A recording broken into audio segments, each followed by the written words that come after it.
If someone says that he doesn't get any distraction, then that person is lying. Distractions are part and parcel of the process. They are the proof that you are walking on the right path.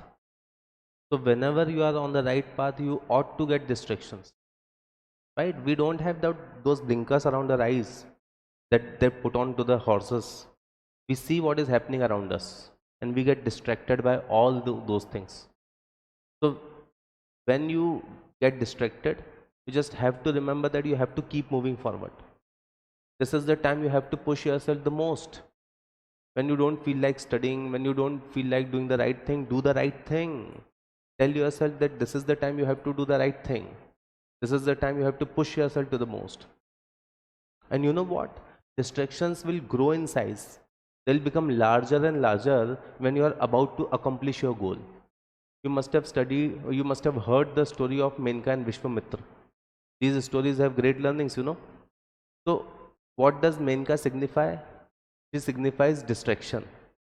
And when did she appear? She appeared right at the time when Vishwamitra was about to complete his tapasya. No one paid attention earlier. She did not come earlier. She came at the end. So see, deviation got bigger and more beautiful and more attractive at the end. So you are the Vishwamitra walking on that path. You ought to come across a Menaka, the beautiful and attractive Menaka. That beautiful and attractive Menaka is the proof that you are about to complete your goal. You are about to accomplish it. So Vishwamitra, beware of that Menaka. Don't get deviated. Keep moving forward.